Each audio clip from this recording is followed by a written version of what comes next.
Hey, hey, YouTube. Hoi hoi. Welcome to our very scary Halloween episode. An annual treat we look forward to every year. You got that right. And I love doing this episode. This is by far my favorite episode to do each year. Again, a little bit different than the episodes that we normally do because we feature horror, mystery type books, stuff that you don't normally get to see. Very interesting stuff. So what we're going to do tonight is going to be showing some very scary books. Halloween's my favorite time of the year. I don't know about you guys, but we do all kinds of exciting stuff this time of year, watching horror movies, go to the local graveyard with our Ouija board and try and talk to the dead. Hey now. Truth be told, we weren't that honest tonight, although we tried. We didn't talk to too many dead people tonight as much as we wanted to. Anyways, we're going to start now, and Jose is going to be starting off. He's got the very first very scary book tonight. He's got a really nice copy of Son of Satan, #1. Very scary, Jose, very scary. Yes, this is a prelude. Yes, Bronze Age goodness. This is the first of the books. They're all going to be Bronze Age beauties and are all going to be #1 issues. So let's start off with this bargain buy. Son of Satan, issue #1 from December of 1975. Spine-tingling first issue entitled The Homecoming. And talk about a homecoming. Yeah, talk about having daddy issues. You're the son of Satan. And anyway, encouraged by the success of titles like Ghost Rider and Tomb of Dracula, both of which starred occult characters, Stan Lee proposed a series starring Satan to be entitled The Mark of Satan. Now, editor Roy Thomas had reservations about this idea and suggested instead focusing on the son of Satan instead. Damon Hellstrom, also known as the Son of Satan and Hellstrom, has had to have Marvel's most rotten family tree. His sister is Satana, and dear old dad is none other than the father of lies himself. Now, the character first appeared in Ghost Rider issue #1 from September of 1973. He was then spun off into a feature, Son of Satan, in Marvel Spotlight from issues 12 to 24. Wow. From October 73 to October 75. During the Son of Satan run, Marvel Spotlight was a controversial series, with numerous readers writing in to object to the depictions of Satanism and Wiccanism as being either inaccurate or furthering the cause of evil. I can certainly see that happening, that's for sure. Yeah. Nonetheless, sales were strong, prompting Marvel to launch the character into his own series, Son of Satan, written by John Warner. Unfortunately, the character's success faded soon after the series launch, and Son of Satan was cancelled with issue #7. Now, Hellstrom became a recurring character in The Defenders. One of the later writers on Defenders, J.M. DeMatteis, featured a number of subplots focused on Damon Hellstrom, commenting that he, quote, was absolutely my favorite character. Characters like Son of Satan are a wonderful metaphor for what we all contain, good and evil, high and low aspirations. He's literally the son of the devil, trying not to be what his father is. For a writer like me, how can you not feast on something like that? Unquote. Now, Hellstrom's story reaches a resolution of sorts in Defenders issues 120 and 121 from June and July of '83, as Hellstrom is freed from his satanic heritage and marries teammate Hellcat. In 1993, he once more received his own series with Hellstrom, Prince of Lies, which lasted until series cancellation with issue #21. Now, comic book route prices on this at the 9.2, 9, and 8.0 grade splits are $43.65, $42.75, and $38.25 US. Now, whenever I think about Halloween and comics, I always think back to my favorite horror-themed covers. This cover is just awesome and fun. Cover art to the great Gil Kane. Now, some of you who may have just gotten into the comic book game may not be familiar with the cover. Not a lot of value, but an excellent holiday bargain buy. Paid $15 Canadian, like $10, $11 US, for about a VF Near Mint 9.0 copy. Great pickup. You can't go wrong at that price, that's for sure. Yeah, retro rare, cool. Fantastic. Yeah. Great way to start the Halloween episode, Jose. Thanks for bringing that one in. Hoi hoi.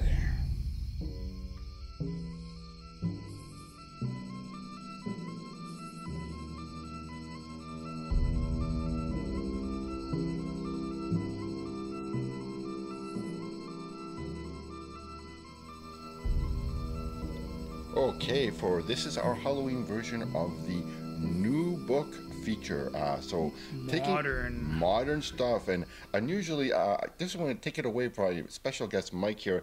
And interestingly, we begin with this book, which I popped onto. It's interesting in that sea of output that is modern books. There's constant stuff coming out. We both popped on this book because, of course, for this is a cover swipe, and it jogged my memory. It's like, where have I seen this image before? And of course, this is riffing on Tomb of Dracula, #1. With the modern role reversal, of exactly. Yes. But what a choice cover, though. I love the cover, and I had a hard time figuring out the brand new company, these American Mythology Productions. There's no wikis on them, of course. They're so new, but cover is by Brandon and Brian Frame, or Fraim. Yeah, Frame, I would imagine. Yeah, so. And they're riffing on that favorite time, the early 77, circa 72, 73, 74, the 20-cent picture pane Marvel house style books of those days. The way that, like I said, the layout with the picture pane, stuff like that, of course, I mean, that's a classic era, but again, it's the total cool riff on Tomb of Dracula with the role reversal. Great choice cover. So, starting off with that book, there's a second book here we're featuring. Oh yeah, now you want to get scared. Oh, hang on a second, the claw's going to come in here.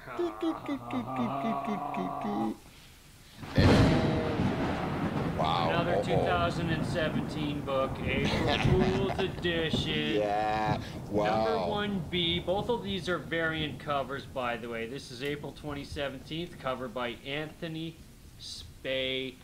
Tales of Terror. I read the first series after Paul bought a really scary looking number 2, and I continued the series ever since.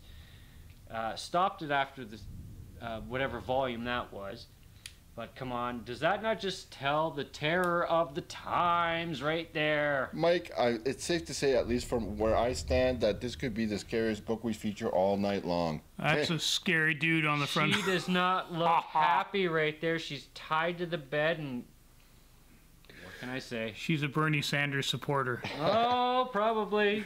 You got to give a shout out to Xenoscope. I think we each have, they're kind of like guilty pleasures. In each of our collections, all three of us had Xenoscope titles in our stashes, right? Well, oh yeah, and this Grim Tales of Terror series they've done is spectacular. Yeah, they got some good stuff. Oh, they were good reads too. Yeah, and the artwork inside is excellent. Needless to say, though, it's not for the kiddies. No, this is more adult-themed horror thing, so beware. Oh, definitely. The orange monster under the bed. Don't we scare? Don't we think about that all the time? Well, that's great, Mike. Those are fantastic way to start the night out. Thanks for bringing those ones in. Yes, yes.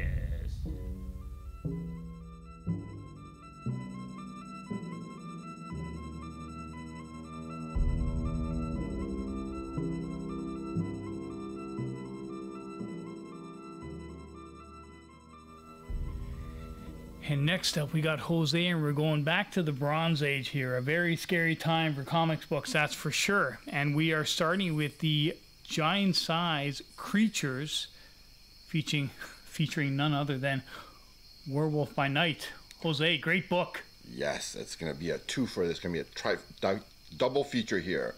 Giant size stuff. So we're going to start off with Creatures #1 here. This book from July 1974, which contains the first appearance of Tigra. Yeah. Now, in my opinion, you can't get more Bronze Age than the Marvel Giant Size series. Now, the series was nestled thick in the middle of this era, and from May 1974 to December of 1975, Marvel put out 69 issues and over 27 giant-sized titles. There was a great Bronze Age aesthetic to all the giant-sized covers. All the titles are either single issues or bite-sized runs. The whole giant-sized series is easy and fun to collect. Now, I'm not sure why the series isn't collected more. Perhaps it's all the reprint issues that pop up here and there. Whatever the case may be, I've always respected this series. Some important books came out of the Giant Size series. Of course, none more important than Giant Size X-Men #1, with its introduction of the new X-Men team. Giant Size Spider-Man #4 features the third appearance of the Punisher, and every issue of Giant Size Man-Thing allowed jokes aplenty. Giant Size Creatures #1 features the first appearance of Greer Nelson as Tigra. Nelson was formerly known as the Cat. Now in this issue, Tigra teams up with Werewolf by Night, a character that just reeks of the Bronze Age, to defeat Hydra. Now, a strange crossover of horror and superhero, but that's how it be. This book features a gray cover drawn by Ron Wilson, best known for drawing The Thing, prominently featuring Tigra and Werewolf by Night. The book also features a 35-cent cover price, and I believe that of the 69 giant-size issues produced, only 4, Chillers, Superstars, Superheroes, and Creatures of 35 cents, the rest being 50-cent covers. The Marvel monsters of the Bronze Age, namely Werewolf, Dracula, and Frankenstein, have been enjoying a resurgence in value over the past couple of years. I like the character associated with this corner of the Marvel Universe, especially a strong female character like Tigra. Over the past couple of years, this book has been flat, even losing value in the very high grades. Don't let that scare you away. The combination of this book being anchored into such a collectible series of books, it having a first appearance, it having a strong cover, and it being one of the first few and published with a different price all add positively to the prospects of this book. The 47th Overstreet price breaks for this book are $38, $69, and $100 in the 8, 9, and 9.2 grade splits. Great cover. Mine is a mid-grader, about a 6.0 fine. I paid $30 Canadian, $18 US. Great price and pickup from Retro. Next book. Then the next book, the next giant size here is Giant Size Chillers #1 from June of 1974. First appearance of Lilith. Yes. Very sexy Lilith. Yeah, Lilith is the daughter of Dracula and Sophia. Fantastic. Yeah, the Lord of Vampires' first wife, who was forced upon him by his father. Now, when Dracula's father died, Vladi renounced Sophia and drove both her and Lilith away, who was just an infant then, from Castle Dracula. Lilith's mother committed suicide, and Lilith was adopted by a gypsy woman. Now, by the time Lilith was a young girl, her father had become a vampire and killed her adopted mother's son. Seeking revenge, the gypsy woman cast a curse on Lilith and turned her into a vampire, but strangely different from those like her father. She could walk out in daylight and did not fear holy symbols. Also, the curse forever had her oppose Dracula until he was destroyed. Every time Lilith died, she would possess the body of a woman who hated and wished for her father's death. Angela O'Hara, who also is the first appearance in this book, is a host to Lilith, and this book has both the first appearance of Lilith and Angela. The 47th Overstreet price breaks for this book are $35, $63, and $90 in the 8, 9, and 9.2 grade splits. This is a very, very scary and nice condition book. I would say about a VF near mere 9.0, a little over $100 Canadian paid. It's about right on as far as market price for this book, but I love the cover. Again, two great size, giant size Chillers and Creatures, both featuring female first appearance, double scary, good act.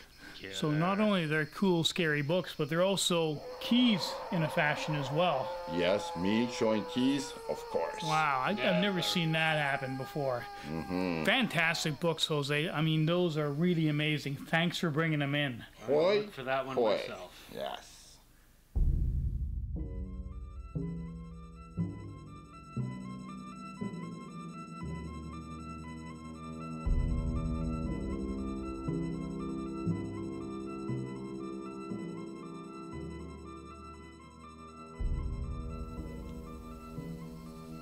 Okay, next up we got a double hitter here from special guest Mike.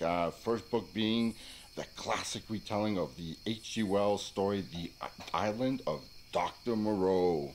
Go ahead, Mike. What do you got for us there, Big Mike? Well, I think the scary thing about is that you can pick up great books at BMV, and that must scare the hell out of all the other vendors. So I got this from BMV, of course. Great grade. $1.50 paid, You know, not worth a lot. Six, whatever. October 77.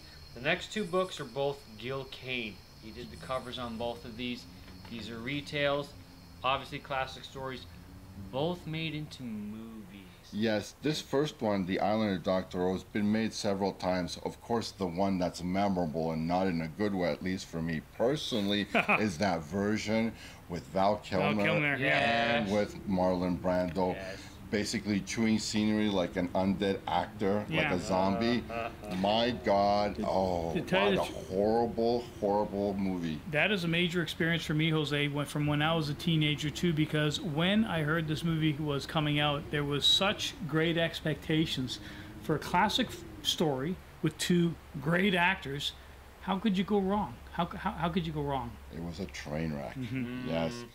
So great cover, Gil Kane. You said the second one is also Gil Kane, and the second book being. Well, Oh wow! Okay, another classic story, of course. Here, Dr. Jekyll and Mr. You've Hyde. seen this in black and white and color and all kinds of I actually bought this off the magazine rack at Tompkin Variety back in the day. Oh wow, Tompkin Variety, yeah.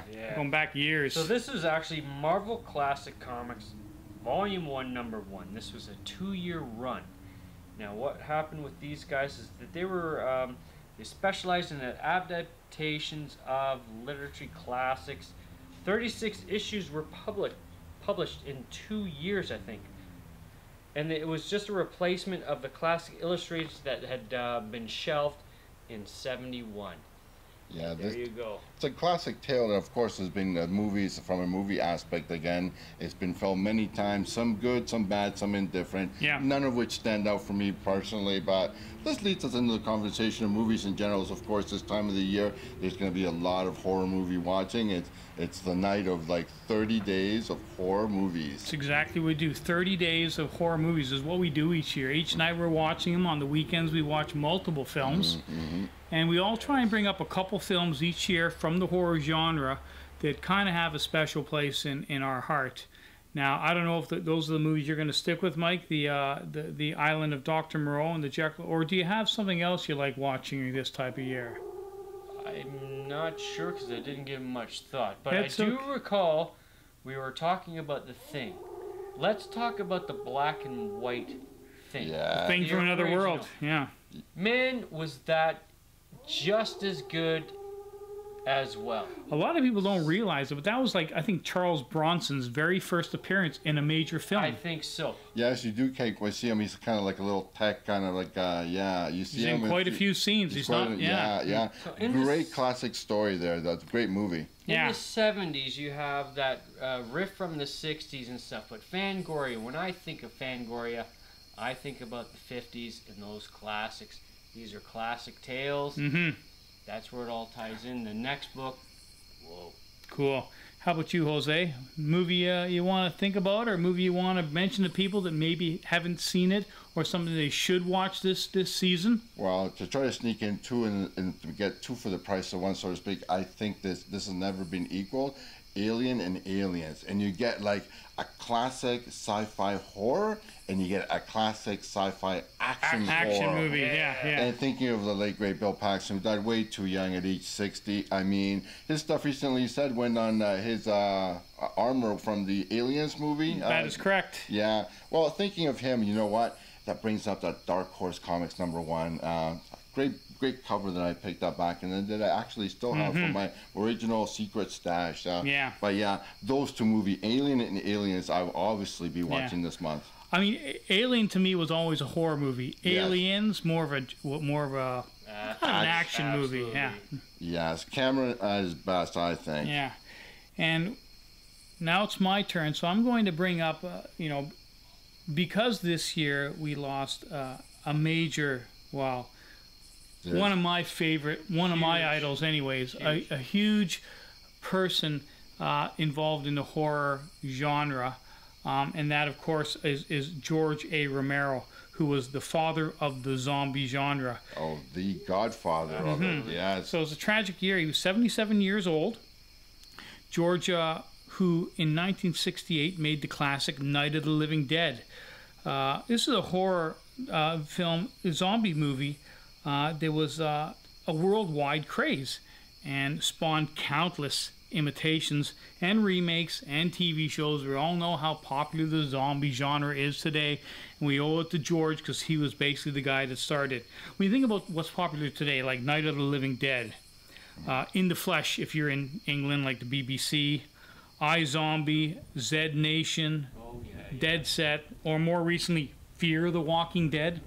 Yeah, zombies are everywhere. Yeah, so everywhere. That's a spin-off of Walking Dead. George is the guy. He was a great man, and he started it all. He's the guy that started it all with Night of the Living Dead.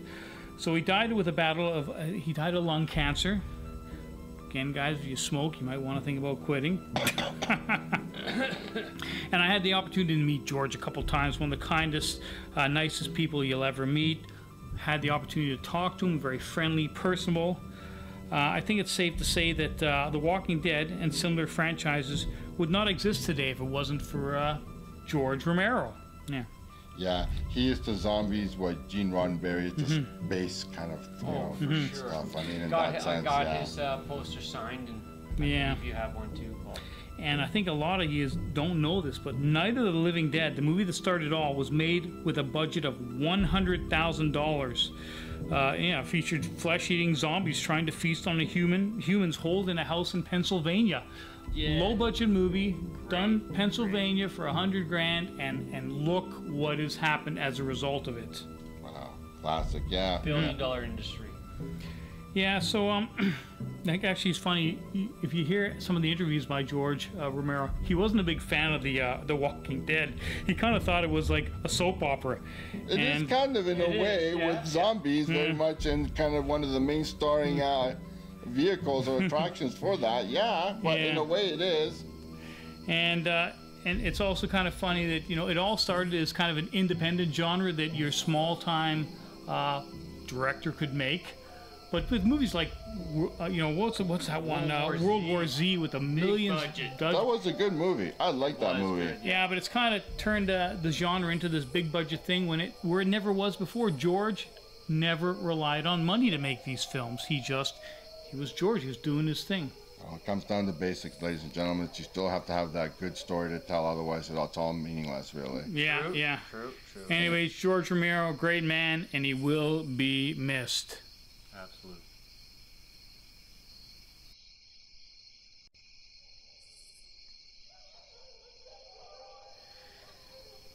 And next, we don't call him high-end Jose for no good reason, and no episode would be complete with Jose showing one of the more expensive books in this collection, which he's definitely doing tonight. He's got a really nice copy here of The Demon #1, nice DC 20-cent cover. Wow, Jose, I'm jealous. Yes. To end my Bronze Age #1s, of course, this is The Demon #1 from September of 1972, containing the first appearance of Etrigan the Demon, Morgan Le Fay, and Harry Matthews. A great series created by, of course, none other than the legendary Jack Kirby himself. For sure. This is a definite undervalued early Bronze Age key issue and holds the first appearance of Etrigan and his bonded host Jason Blood. Now, Overstreet currently guides this at $200 US for a 9.2 low near mint. Demon #1 also sees the first appearance of the villain and mythical sorceress Morgan Le Fay, the half-sister of King Arthur. Now, she's a recurring character in the DC universe, so not a minor one. Harry Matthews is the longtime friend of Jason Blood, who was transformed into a living cushion by Belial, who is Etrigan's father. Now, the supernatural, the occult, demons, and devils have always been aspects of horror. It's no surprise that comics would once again tap into this realm of evil, and Etrigan the Demon is such a character that would be introduced during the Bronze Age horror revival. Wow. Yeah, the Demon definitely leans more towards the comic superhero genre of comics, but the roots of the character were definitely spawned by the demand for more DC Comics horror characters. Now, created by Jack Kirby, this creation was actually ironic. Kirby had no interest in horror comics, apparently. Now, it was even reported that he was annoyed that the first issue sold so well. The horror aspect of having a character tied to the ultimate lord of all evil appealed to many fans, and DC required Kirby to remain on the Demon comic series longer than he thought and liked. Etrigan is the son of a demon named Belial, and Etrigan was bonded with Jason Blood, a knight in King Arthur's Camelot by the legendary Merlin. Thus, Blood is immortal and considers this attachment a curse. One of the earliest anti-heroes in DC Comics, Etrigan the Demon is a cult fan favorite and a popular supporting character for DC's other powerhouse heroes. Definitely one to consider for comic book fans who love the melding of superhero and horror characters from this time period. The 47th Over Street price breaks for this book are $64, $132, and $200 US, and the 8, 9, and 9.2 grade splits. Now, of course, looking at the price, you'd think that this would be a 9.2. I don't know if I'd be able to argue that. Maybe a 9, but It's certainly a high grade. it's certainly a high grade. Now, whether it begins with an 8 or a 9, you can only find out if you spend the extra bucks and get it graded. So this is on the possible maybe list. It is a nice #1 Demon Kirby Bronze Age #1 book that probably might at some point in the future make the cut. Cool. Well, Great. that is a spectacular book, Jose. That's for sure. Great cover. Yeah. And before we go to Mike's last book of the night here, I'm just going to show you some footage here that me and Jose took last weekend. We were at the Spirit Halloween store. And we love showing this footage each year because it is a really impressive store.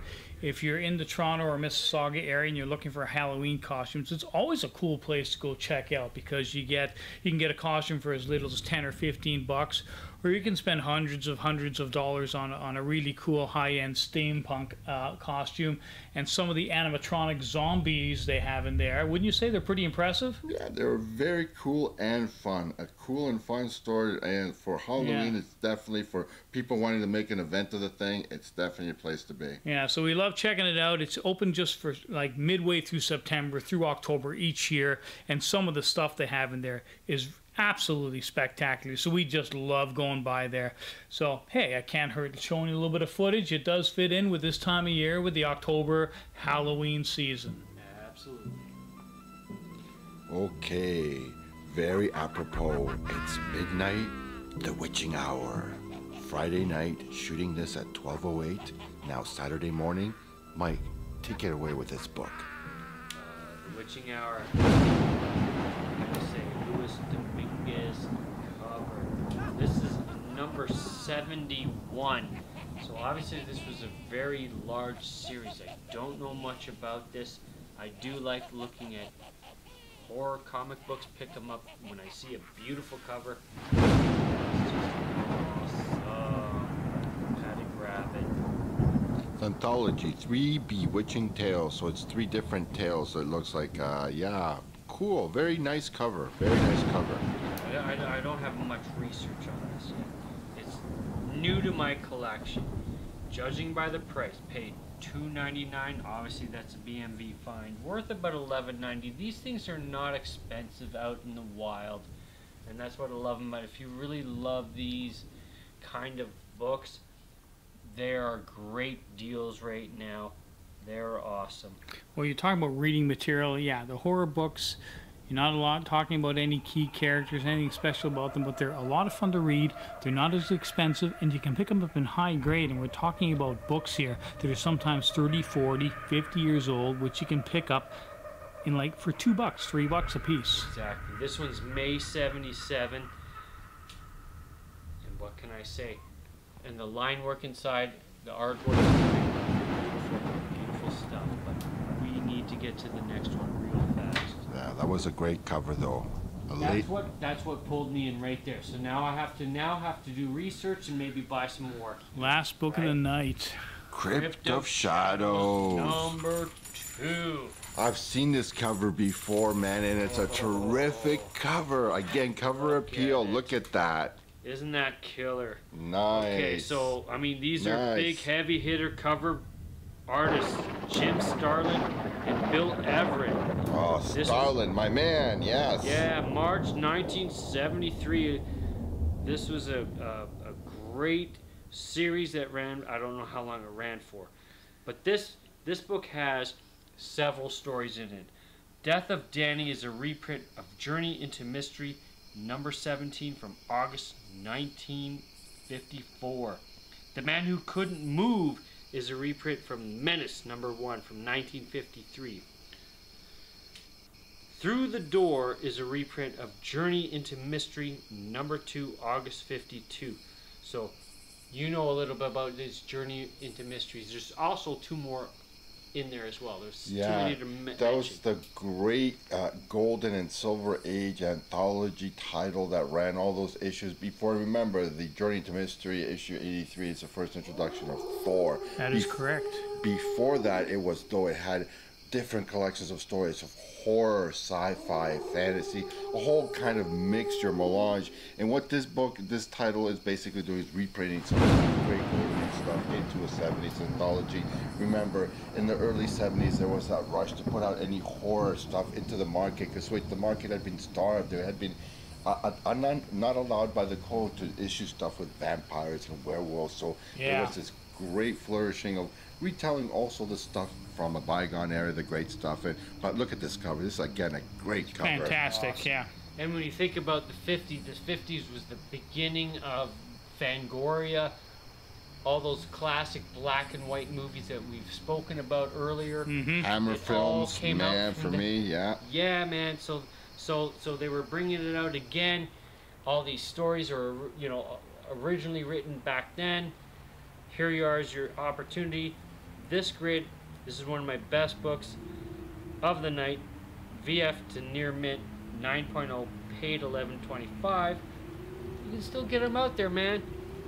Oh, wow. Worth $28.50. So this one has nice. a little something to this series. Yeah, I am definitely jealous. This is definitely the one I would snag from you. Nice pickup. Love the cover. Love it, love it. Nice. Well, guys, that was another fantastic Halloween episode, a very scary episode. I hope you guys liked what you saw. And again, this is our favorite episode. It gives us an opportunity to build a nice set here out of the old graveyard, with surrounded by dead bodies and zombies and stuff. Kill. So we love doing it, and we hope you like it. We hope you like it. And we like watching your episodes too, to see the scary books you have this year. And that's it. If you like what you saw, leave the comments. We love reading them.